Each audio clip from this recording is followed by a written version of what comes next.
غفلت کی بیماری تھی، اس کی تشخیص امام حسن نے کی۔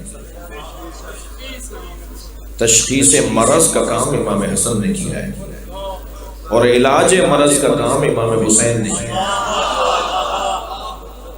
کربلا امت کی بیماری کا علاج، اور اس علاج اور اس نسخے کو اب قیامت تک جاری رہنا ہے۔ تبھی جناب زینب نے گھر مانگا تھا عزاداری کے لیے۔ یہ امام بارگاہ نہیں ہے، آرزو زینب ہے۔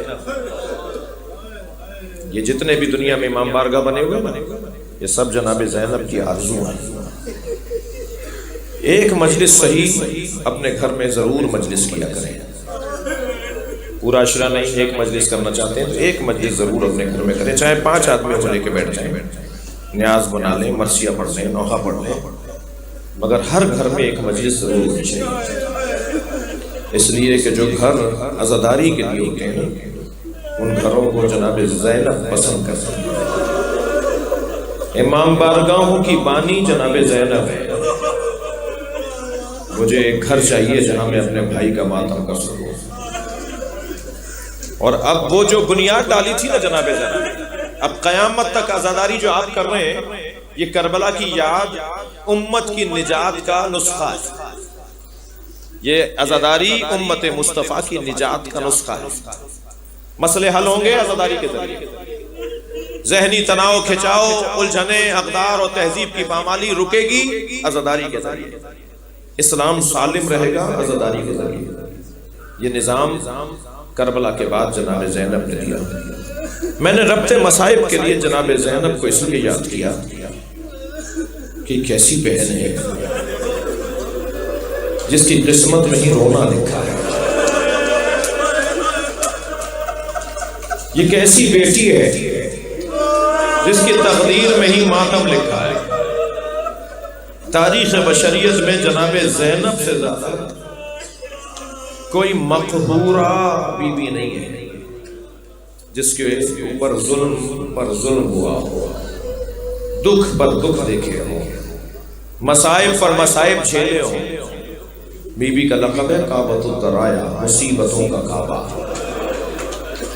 کعبے کے گرد ہم چکر کاٹتے ہیں، وہ ہمارا کعبہ ہے، اور جناب زینب مصیبتوں کا کعبہ ہے۔ مصیبتیں جس کے گرد چکر کاٹیں، مصیبتیں گھومتی رہیں جس کے گرد، وہ جناب زینب کا وجود ہے۔ 3.5 سال کا سن ہے۔ نبی ہر روز در زہرا پہ آ کر سلام اہل بیت کرتے ہیں۔ ایک دن آ کر کہا السلام علیکم یا اہل بیت النبوہ۔ دروازہ کھل گیا، جناب زینب سامنے کھڑی ہے۔ جتنا پیار حسن و حسین سے ہے نا نبی کو، اتنا ہی پیار زینب سے بھی ہے۔ پیشانی کا بوسہ لیا، بیٹا زینب تم دروازے پر کیوں آئی ہو؟ کہا نانا رات کو خواب دیکھا ہے، اور اماں نے کہا ہے کہ خواب کی تعبیر نانا سے پوچھو۔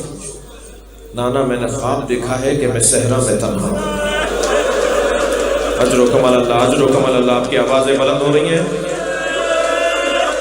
نانا میں نے خواب دیکھا ہے میں صحرا میں تنہا ہوں، تیز آندھی چل رہی ہے، اور آندھی کے جھونکے اتنے تیز ہیں کہ میرے پیر زمین سے اکھڑ رہے ہیں۔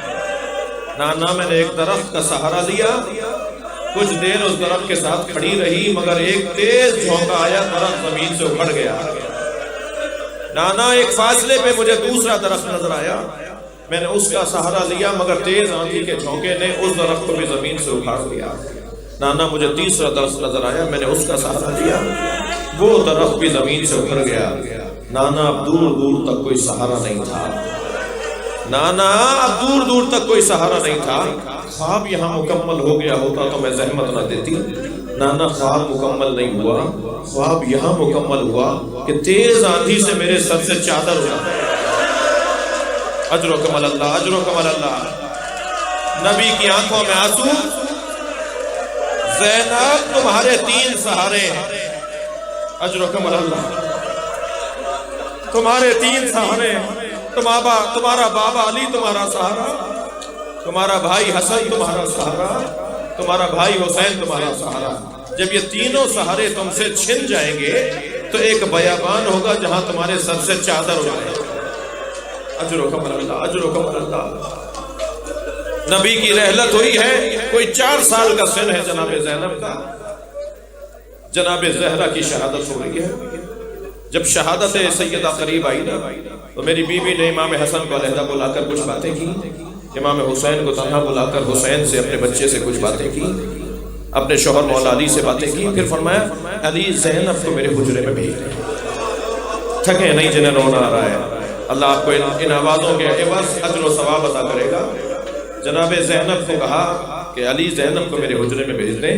جب جناب زینب اب ماں کے برابر، ماں بستر پر ہے، اللہ کسی ایسی ماں کی رحلت نہ کرے جس کے بچے چھوٹے ہوں۔ چھوٹے بچوں کی ماں جب مر جاتی ہے نا تو بڑا امتحان ہوتا ہے بچوں کے لیے، بڑا امتحان ہوتا ہے شوہر کے لیے۔ 3.5-4 سال کا سن ہے جناب زینب کا، آ کے بیٹھی اماں کے برابر میں، اماں آپ نے مجھے بلایا، زینب وہ صندوقچہ اٹھا کے لاؤ۔ جناب زینب صندوقچہ اٹھا کر لائیں، کہ بیٹا اسے کھولو، دیکھو اس میں کیا ہے۔ کھول کر دیکھا، اماں اس میں کفن ہے۔ اجرکم اللہ۔ تھکیں گے نہیں، میں 2 روایتیں بس سنا رہا ہوں، مجلس مکمل کر رہا ہوں۔ ابھی آپ تابوت کی زیارت کریں گے نا، اور تابوت بھی 2 تابوتوں کی زیارت کریں گے آپ، نبی کے تابوت بھی آپ زیارت کریں گے۔ اجرکم اللہ۔ آپ کی آوازیں بلند ہیں۔ کیوں نبی کا تابوت آپ اٹھا رہے ہیں؟ اس لیے کہ نبی کے جنازے میں 11 آدمی تھے۔ اللہ اکبر، گھنٹوں روتے رہے نا۔ وہ ایک مولانا، ایک مفتی صاحب، ایک سنی عالم نے مجھے جواب دیا ہے کہ نبی کے جنازے میں فرشتے تھے، نبی کے جنازے میں جن تھے۔ ہم فرشتوں اور جنوں کی بات تو نہیں کر رہے، فرشتوں اور جنوں کی کون بات کر رہا ہے؟ ہم تو امت کی بات کر رہے ہیں۔ امت نہیں تھی نبی کے جنازے میں۔ جب میرے مولا علی نے جنازہ دفنا دیا نا سرکار کا، تو آ کر اعتراض کیا کہ علی نے ہمارا انتظار نہیں کیا۔ مولا نے فرمایا میں کسی کا محتاج اور پابند نہیں تھا، میں اہل بیت کا فرد ہوں، میرے اوپر ذمہ داری تھی کہ میں غسل و کفن دے کے دفناؤں۔ مجھ سے کیوں پوچھا جا رہا ہے؟ تم بتاؤ کہ تم کہاں گئے تھے؟ امت کو اعتراض ہوا، نبی کے جنازے میں رونے والوں 11 آدمی تھے۔ اس گھر میں 95 دن کے بعد ایک جنازہ ہوا، وہ جناب زہرا کا جنازہ۔ سن لیجئے پنجتن کے 5 جنازوں کا حال۔ یہ جو ہمارا رونا ہے نا، جو بلک بلک کے آپ رو رہے ہیں، کوئی اپنے چہرے پہ ہاتھ مار رہا ہے، کوئی سر پہ ہاتھ مار رہا ہے، کوئی سینے پہ ہاتھ مار رہا ہے۔ ہمارے رونے پر مذاق بنانے والے قیامت میں روئیں گے، محشر میں یہ لوگ روئیں گے جو آج دنیا میں حسین کے عزاداروں کا مذاق بناتے ہیں۔ اس گھر میں دوسرا جنازہ 95 یا 75 دن بعد ہوا، وہ جناب زہرا کا جنازہ۔ اہل سنت کے مطابق 6 آدمی تھے، جناب زہرا کے جنازے میں 6 لوگ تھے۔ پھر امت کو اعتراض ہوا کہ اہل بیت نے رات کی تاریکی میں جنازہ دفنا دیا، اعلان نہیں کیا، ساری امت کو نہیں بلایا۔ اب سمجھ میں آئے گا کیوں نہیں بلا رہے تھے۔ میں جب مذاہب مکمل کروں گا تب معلوم ہوگا کیوں نہیں بلاتے تھے۔ پھر اعتراض ہوا اہل بیت نے ہمیں جنازے میں نہیں بلایا۔ اس گھر میں تیسرا جنازہ مولا علی کا ہے، اہل بیت کا تیسرا جنازہ مولا علی کا ہے۔